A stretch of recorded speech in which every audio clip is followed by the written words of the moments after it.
Hey friends, I'm Lee McCormack from Lee Likes Bikes. Let's do a little quickie here. The question posed by one of my old friend clients is, she's 5 feet tall. She's like, why do I have such a hard time riding 29ers? And of course I'm like, well, there are a lot of variables. What are you feeling?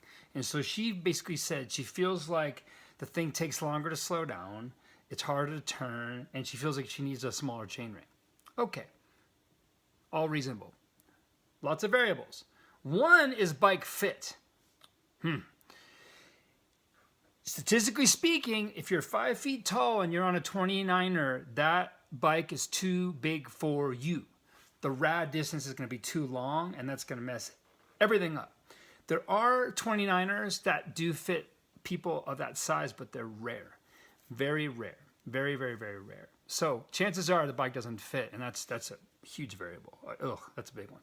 Also, your bars are probably too wide because the optimal width for a 5 foot tall person is so narrow that if you go to a bike shop and you're a woman, the bros will just say, no, man, they won't even cut it. So there's that. So it's assume the bike fits you perfectly, which is highly unlikely. Okay, all right, so here we go. It takes longer to decelerate. Yeah, it does. I'm gonna talk fast if I can here, right? The rim and the tire are larger. There's more mass. The spokes are longer. There's a little bit more mass, right? And also the mass is, the average place of the mass is farther away from the hub. There's more rotational inertia. It takes more work to accelerate the wheels. It takes more work to decelerate the wheels. The other side of that is, though, once they get going, they have a tendency to carry speed. Like there's no good or bad. There's just different. So there's that. That's statistically small, but it's there, especially if it's in your head. The other thing that's bigger is this. Are you ready? In our world, as you know, we always want to stay balanced on the feet, the normal force. So if you're braking at 1G and you're just doing 1G down, the average angle is 45 degrees. So your bike might be here and you might be here. When you start to brake, in order to balance the forces, you're going to roll back 45 degrees and push into the pedals, okay? So that's actually a lot. That's a lot.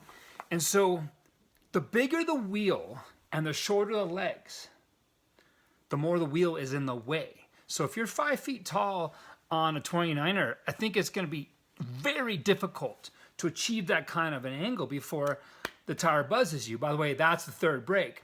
And I'm a fan of picking a rear tire that you kind of like up there. I like moderate middle knobs, big side knobs. That's just my fetish. Anyway, but there's a limiting factor there. That's a fact. And also the same thing, and so check it out. Like this particular rider I've been working with for 20 years, she knows how to be balanced. So at an intuitive, deep level, you're like, I got to be balanced. And so you know, since you can't manage a full G, you're not going to brake very hard. You're going to subconsciously brake only as much as you can manage angle-wise. That's that. Oh, by the way, too, the same principle applies to going downhill. Because look at, if I'm on flat ground and I have a 45-degree forward net force, the position's this. If I'm going down a 45-degree downslope, it's the same relative position, dude. It's the same relative position. So the big wheel, short leg syndrome affects your ability to ride down steep things safely. And I'm 5'8", not particularly tall or short. I'm kind of average. I run a 29 run trail. We were out in Santa Cruz recently. It was steep, dude. Steepy, steepy, steep, steep, steep. And I was on a pitch right around 45 degrees, which is right around the break-even point for that kind of a thing. And I was like, you know, I can be balanced and coasting and accelerating, or I can be braking. Those are the only options I have. And if I'm braking, I'm forward. For me, with my psyche and my shoulders, I'm like, I looked ahead. I found like a slight downslope. I let go in perfect balance. When I got to the a slight flat spot. When I got to the flat spot, I braked hard and went on my day. So anyway, but that's a fact. The bigger wheel and the shorter leg does make it harder to stop fast. Now, the solution is to increase downforce and make the normal force more vertical. I cannot wait to do like a little whiteboard video with you guys. You're gonna love this, but stay tuned for that. There's that. Okay, cornering. Okay, yeah, it's different. I believe, I'm not gonna go sciencey on this, but I believe that ultimately the bigger wheel might out carve a smaller wheel because everything else being equal, The contact patch might be longer, and it might have more side knob, and since the contact patch is longer, the contact patch itself will have more curve, right? So I believe ultimately it'll hold an edge. But one of the primary forces in cornering a bike is called camber thrust. And my favorite way to look at this is imagine like an ice cream cone. So the diameter of the outside of the ice cream cone here is tiny, and the diameter of the ice cream cone out here is larger. So if you put it on a table and give it a roll, it'll go in a circle. That's camber thrust. The bigger the delta, the relative difference between the inside diameter and the outside diameter, the more camber thrust there is. There's more cornering force. So check it out. Again, all other variables being equal, a smaller wheel will have a greater relative difference and more camber thrust at a given lean angle. The 29er, again, I think can ultimately really carve and really rail beautifully, but to achieve the same amount of cornering force, you have to lean more, which goes back, I'm sorry, to does your bike fit? Are your handlebars the correct width?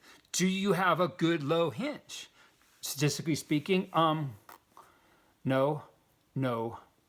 Sorry, I'm working on these things myself. So that's it. It takes more.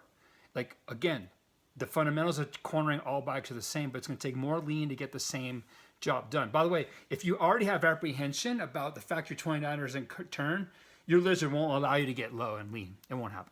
So we got to start over with me one-on-one or one of the people who works with me, and we'll untangle the trail trauma and start over again. That's that. Last thing, easy. You feel like you need a smaller chainring? Yeah, totally. Bigger rear wheel increases the final drive ratio. If you're climbing steep stuff and you want the same end ratio on a 29er as you had on a 26 or 27, 5, make the chainring smaller. Completely cool. And make the cassette, the big cog on the cassette larger.